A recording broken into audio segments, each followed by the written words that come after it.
Voilà, donc une dernière petite vidéo sur WordPress. Bon, après, c'est sûr qu'il faut vraiment l'utiliser. Donc, nous avons vu l'applicator, on a vu SEO, on a vu un petit peu les articles, les médias, les pages. On peut voir rapidement les utilisateurs, c'est-à-dire qu'en fait, on va pouvoir créer des utilisateurs qui pourront se connecter au site via wp-admin en rentrant leur mot de passe et ils pourront contribuer donc au site. C'est tout simple, hein. Sur utilisateur, on peut faire ajouter ici, ou on peut directement cliquer sur ajouter ici. Hein. Il va falloir donner un identifiant, c'est-à-dire le nom de la personne. On va dire par exemple une adresse de messagerie. Voilà. Le prénom, le nom,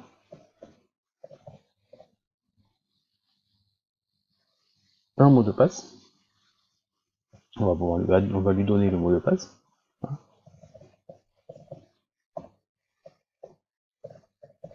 Voilà.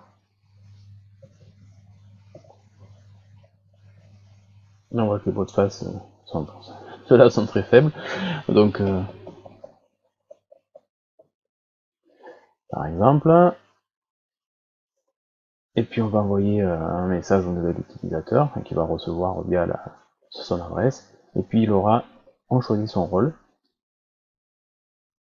ou c'est un administrateur, il peut faire tout ce qu'il veut sur le site, ou c'est un éditeur, il va pouvoir créer des articles et les modifier, ou c'est simplement un auteur, il va pouvoir créer des articles. Contributeur, il faudra avant qu'on valide son article, ou au contraire, il va être Search Engine Optimisation, parce que là ça a été dit par, par Yoast, donc où il va pouvoir modifier l'article en fonction des conseils du SEO. Voilà, bon, je vais pas le faire, quoi qu'on peut le faire. Oui. On ajoute un utilisateur. Il va se retrouver dans la liste des utilisateurs avec une adresse de messagerie ici et le nom avec lequel il va s'identifier. Et puis on va pouvoir supprimer, etc. Voilà, donc on peut créer des utilisateurs, donc donner l'autorisation et montrer qu'on peut donner l'autorisation à plusieurs personnes de participer aussi. Un dernier élément, toujours dans les extensions, si on va dans les extensions, on va pouvoir ajouter, donc on va ajouter un diaporama qu'on va pouvoir intégrer dans le site.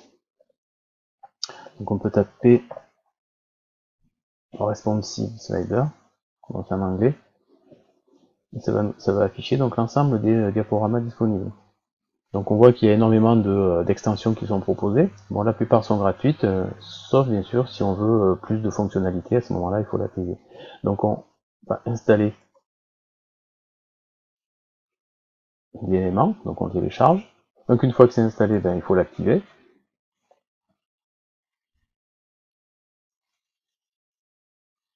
Voilà, donc une fois que c'est activé, ça se retrouve dans les applications, dans les extensions installées, pardon, et on a ici le menu, et on voit bien qu'il y a slider, licensing, c'est-à-dire si on voulait l'acheter, si on voulait acheter la version pro.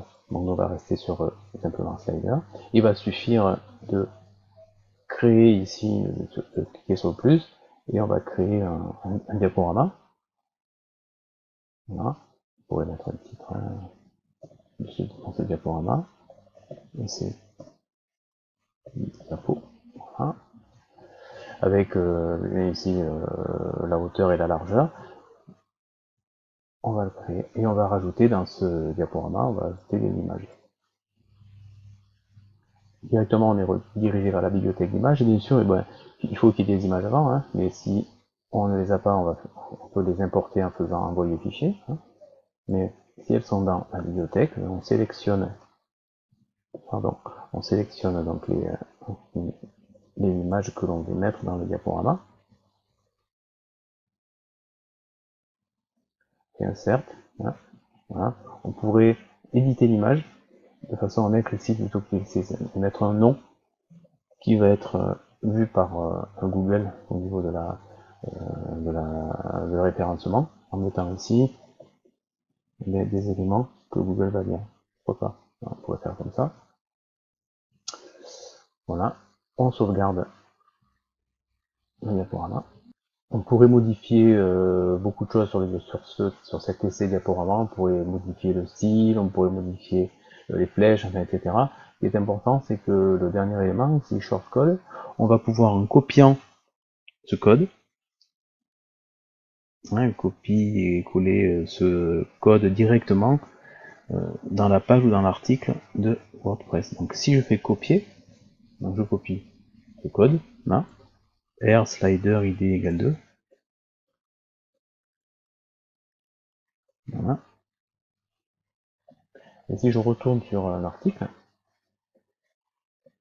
bon ici, je vous rappelle, on a fait complètement que deux articles. Bon là, ça a été très vite fait, donc je ne garantis pas le résultat. Mais si je colle cet élément ici, et que je le mets à jour,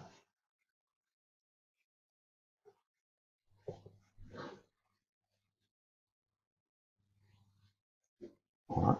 Donc là, si je vais voir directement, si je vais voir sur le site, ou si je prévisualise les modifications, j'ai accès à la page que j'ai modifiée, avec normalement le diaporama au milieu, ici. Ah, donc on peut régler la vitesse, on peut mettre un titre. Là bien sûr, avec les images ne sont pas bien travaillées, puisqu'elles ne sont pas dans au bon format. Et voilà, on a donc le diaporama. Voilà pour la fin de cette explication sur WordPress.